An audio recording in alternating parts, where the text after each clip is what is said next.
सल्लल्लाहु अला मुहम्मद सल्लल्लाहु अलैहि वसल्लम। औज़ुबिल्लाहि समीउल अलीम मिनश्शैतानिर रजीम बिस्मिल्लाहिर्रहमानिर रहीम वस्सलातु वस्सलामु अला रसूलिहिल करीम। बुखारी शरीफ किताब सिफ़तुस सलात हम पढ़ रहे हैं और इसमें पिछली दफ़ा जो बाब हमने पढ़ा था उसमें ये था कि सजदे में जाते हुए तकबीर कहते हुए झुकें और हर अमल करते हुए, रुकू करते हुए और सजदा करते हुए, सजदे से उठते हुए तकबीर कहना। और इसमें हमने दो हदीस पढ़ी थी, 770 और 771। और इसमें जो हदीस है 772, ये हदीस हम पहले बहुत दफ़ा पढ़ चुके हैं मुख्तलिफ अब्वाब में, और इसलिए मैं इस हदीस को नहीं पढ़ रही। ये वो हदीस है कि जिसमें नबी करीम सल्लल्लाहु अलैहि वसल्लम घोड़े से गिर गए थे और आप सल्लल्लाहु अलैहि वसल्लम ज़ख्मी हो गए थे, फिर आपने बैठ के नमाज़ पढ़ाई थी और आप सल्लल्लाहु अलैहि वसल्लम ने फरमाया था कि जैसे इमाम नमाज़ पढ़े, यानी नमाज जो है उसको इसलिए मुकर्रर किया जाता है कि लोग उसकी पैरवी करें, तो जिस तरह से इमाम को नमाज़ पढ़ते देखें उस तरह से नमाज़ पढ़ा करें। उसी के अंदर तकबीरात भी आ गई और उसी के अंदर क़याम और रुकू सुजूद सारा कुछ आ जाता है। आज हम अगली हदीस पे चलते हैं। अगला बाब है बाब फ़ज़ल सुजूद, सजदे की फजीलत का बयान।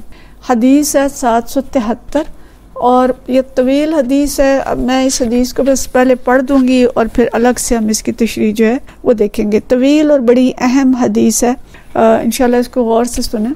और पूरा एक किस्सा है जो नबी करीम सल्लल्लाहु अलैहि वसल्लम ने आखिरत के बारे में बयान फरमाया है और हमें उसकी बहुत सी चीज़ें जो हैं वो बताई हैं।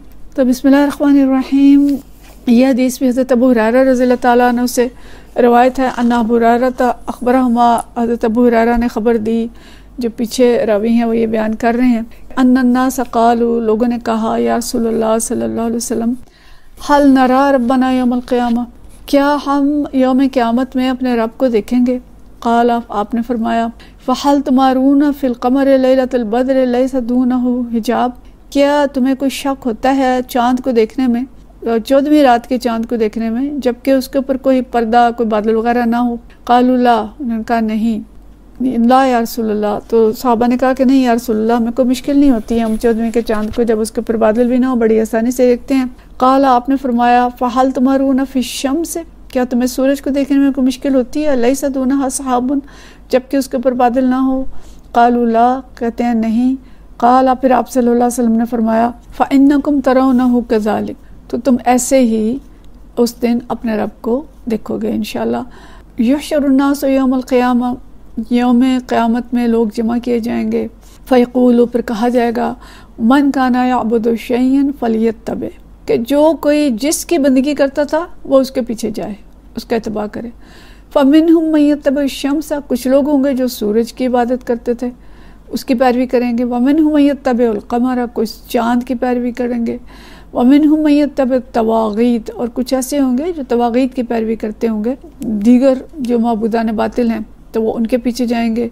व तबक़ी हाज़िहिल उम्मतु फ़ीहा मुनाफ़िक़ूहा, ये उम्मत बचेगी पीछे और उसमें उसके मुनाफ़िक़ीन भी होंगे। फ़यातियहुमुल्लाहु फ़यक़ूलु, फिर अल्लाह आ जाएगा और कहेगा, अना रब्बुकुम, मैं तुम्हारा रब हूँ। फ़यक़ूलूना हाज़ा मकानुना हत्ता यअतियना रब्बुना, वो पहचानेंगे नहीं और वो कहेंगे कि हम यहाँ खड़े हैं, हम यहीं हैं, यहाँ तक कि हमारा रब आ जाए। फ़ज़ा जा रब्बुना अरफ़ना हो, जब रब आ जाएगा तो उसको पहचान लेंगे। इसकी तफसील हम आगे देखेंगे इंशाअल्लाह। फ़यातियहुमुल्लाहु, फिर रब आ जाएगा। फ़यक़ूलु, फिर कहेगा, अना रब्बुकुम, मैं तुम्हारा रब हूँ। फ़यक़ूलूना, वो कहेंगे, अंत रब्बुना, आप हमारे रब हैं, यानी पहचान लेंगे रब को। फ़यद्रिबु सिरातु बैना ज़हरानी, फिर वो उसको पुकारेंगे और फिर क्या होगा? फ़यद्रिबु सिरातु बैना ज़हरानी जहन्नम, के पुल सिरात जो है वो जहन्नम के ऊपर उसके अतराफ़ पे रख दिया जाएगा। फ़अकूनु अव्वला मन यजूज़ु मिनर रुसुलि बिउम्मतिही, आप सल्लल्लाहु अलैहि वसल्लम ने फरमाया, फिर मैं पहला होऊंगा जो अपनी उम्मत को लेके उसके ऊपर से गुजर जाऊंगा। वला यतकल्लमु यौमइज़िन अहद, उस दिन कोई शख्स बात नहीं कर सकेगा इल्ला रसूल, सिवाय रसूलों के। व कलाम रसूल यौमइज़िन, और जो रसूल होंगे उनका कलाम या उनकी बात क्या होगी? अल्लाहुम्मा सल्लिम सल्लिम, कि अल्लाह बस सलामती सलामती, कि अल्लाह तू खैर और सलामती से निजात के साथ हमें यहाँ से गुजार दे। वाफ़ी जहन्नम कलालीब, कि जहन्नम के अंदर कांटे होंगे या आंकड़े होंगे या कील होंगे, मिस्ल शौक सादान, जैसे सादान के कांटे हैं। हल रआई तुम शौक सादान, फिर नबी करीम सल्लल्लाहु अलैहि वसल्लम ने सहाबा से पूछा क्या तुम लोगों ने सादान के कांटे देखे हैं? कालू नाम, उन्होंने कहा हाँ हमने देखे हैं। सादान को दरख्त उस दौर में था जिसके कांटे बहुत बड़े बड़े होते थे, तो कहेंगे हाँ हमने देखे हैं। काल फ़इन्नमा मिस्ल शौक सादान, कि वो जो कांटे होंगे या कील होंगे, फ़इन्नहा मिस्ल शौक सादान, तो वो सादान के कांटे की तरह होंगे। गैर अन्नहु ला यअलमु क़द्र इज़मिहा इल्लल्लाह, और उनकी जो यानी कितने बड़े कांटे होंगे, वो कितने उनकी जो अज़मत या उनकी बड़ाई होगी अल्लाह के सिवा कोई नहीं जानेगा कि वो कितने बड़े बड़े कांटे या कील होंगे। तख़्तफ़ुन्नासु बिअमालिहिम, लोग उचक लिए जाएंगे उनके अमाल की वजह से, यानी जो उनके बुरे अमाल होंगे उनकी वजह से वो उन कांटों के साथ टकराएंगे, उलझेंगे और उचक लिए जाएंगे। फ़मिनहुम युबक़ु बिअमलिही, और कुछ होंगे जो अपने अमल की वजह से उसका शिकार हो जाएंगे, वो पकड़ जाएंगे तेज़ी के साथ, वो कांटे उनको पकड़ेंगे। वमिनहुम मन युख़रदल सुम्मा यंजू, और कुछ होंगे जो चिकना चूर हो जाएंगे उससे, लेकिन फिर बचा लिए जाएंगे। हत्ता इज़ा अरादल्लाहु रहमतम मन अरादा मिन अहलिन नार, फिर अल्लाह ताला अहले नार में से जिसके बारे में इरादा करेगा रहमत करने का, अमरल्लाहुल मलाइकता, तो अल्लाह हुक्म देगा मलाइका को, अयुखरिजू, कि उनको निकाल ले, मन काना याबुदुल्लाह, जो कोई अल्लाह की इबादत करता था, फ़यख़रिजूनहुम, पस वो निकाल लिए जाएंगे, वयअरिफ़ूनहुम बिआसारि सुजूद, और वो पहचाने जाएंगे सुजूद के असर से। वहर्रमल्लाहु अलन नार, और अल्लाह आग के जो जहन्नम की आग है वो हराम कर देगा, अन ताकुल असर सुजूद, कि वो सजदों के निशानों को खा ले। फ़यख़रुजून मिनन नार, पस वो आग से निकाल लिए जाएंगे। फ़कुल्लु इब्न आदम ताकुलुहुन नार इल्ला असर सुजूद, सारे बनी आदम के जिस्म को, जिस्म इंसान का जो है सारे का सारा आग में खाया जाएगा, लेकिन सजदे के आसार जो है वो खाए नहीं जाएंगे। फ़यख़रुजून मिनन नार, पस वो आग से निकाले जाएंगे। क़द्दिम तहशु, वो कोयले की तरह जले हुए होंगे। फ़युसब्बु अलैहिम माउल हयात, उनके ऊपर फिर माल हयात डाला जाएगा। फ़यंबतून कमा तुंबतुल हिब्बतु फ़ी हमील सैल, तो वो उगेंगे जैसे कि गंद या कचरे के नाले में से कोई बीज उगता है। तो ये यहाँ तक आज हम पढ़ते हैं। अगला जो इसका हिस्सा है वो इंशाल्लाह हम अगली दफ़ा पढ़ेंगे। तो ये एक इस हदीस का आधा हिस्सा है, और इस हिस्से में जो बात हमें बताई गई है उसको ज़रा सा हम तफसील, बहुत तफसील तो हम नहीं देख सकेंगे, लेकिन कुछ तफसील हम देखेंगे। तो असल में हदीस तो ये है कि जो सजदे की फजीलत है वो क्या है कि निशानात सुजूद को आग नहीं खा सकेगी, और उस दिन जब लोग जहन्नम के अंदर गिर जाएंगे पुल सिरात के ऊपर से गुजरते हुए, तो लोगों को दोबारा जब निकाला जाएगा तो सजदों के निशान से पहचान के निकाला जाएगा। मकसूद तो ये है इस बाब में हदीस लाने का। लेकिन चलें हम इसकी थोड़ी सी तफसील देखते हैं कि लोगों ने पूछा कि या रसूलुल्लाह सल्लल्लाहु अलैहि वसल्लम क्या हम अल्लाह ताला को देख सकेंगे? तो आपने फरमाया कि हाँ, जैसे तुम सूरज को देखते हो, चाँद को देखते हो, अगर उनके ऊपर बादल नहीं होते तो इसी तरह से तुम अल्लाह को भी देख सकोगे। अब अल्लाह को कैसे देखेंगे, अल्लाह का वजूद कैसा होगा, हमें इन चीज़ों का कुछ पता नहीं है। हमें इतना इल्म है कि अल्लाह ताला अहले ईमान को उस दिन अपनी जो ज़ियारत है वो करवाएगा, उसको देखेंगे। जैसे कुरान पाक में आता है कि वजूह यौमइज़िन नाज़िरतुन इला रब्बिहा नाज़िरा, कि कुछ चेहरे होंगे तरोताज़ा होंगे और अपने परवरदिगार को देख सकेंगे, और कुछ लोग होंगे जो उस दिन हिजाब में होंगे, वो नहीं देख सकेंगे अल्लाह को। कल्ला इन्नहुम अन रब्बिहिम यौमइज़िन लमहजूबून, ये सूरत मुतफ़्फ़िफ़ीन की ये वाली आयत है कि वो नहीं देख सकेंगे अल्लाह को। तो गोया दो हिस्से ग्रो हो जाएंगे लोगों के, एक जो अल्लाह का मुशाहिदा कर सकेगा, अल्लाह का दीदार कर सकेगा, और दूसरा जो है वो नहीं कर सकेगा। तो बहरहाल अल्लाह ताला अपना दीदार करवाएगा, और फिर अल्लाह ताला जब सामने आ जाएगा तो कुछ लोग कुछ पहचान लेंगे, कुछ लोग नहीं पहचान सकेंगे, क्योंकि अल्लाह की सिफ़ात कुछ अल्लाह जिस तरह ज़ुहूर करेगा शायद वो सिफ़ात को पहचानते नहीं होंगे,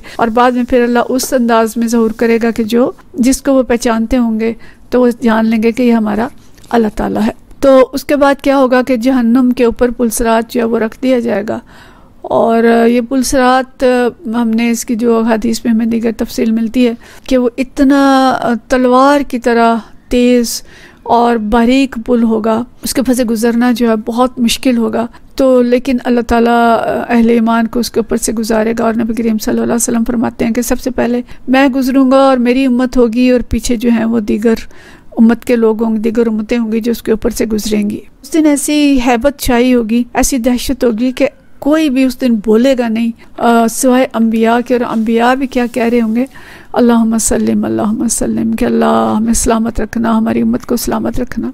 तो जहन्नम में बड़े बड़े लोहे की मिखें होंगी या लोहे के कील होंगे या आंकड़े होंगे और सादान के कांटों की तरह होंगे। सादान एक दरख्त था जो अरब में था और उसके बड़े बड़े कील बड़े बड़े कांटे होते थे और वो बहुत तेज़ कांटे थे जो चुभते थे।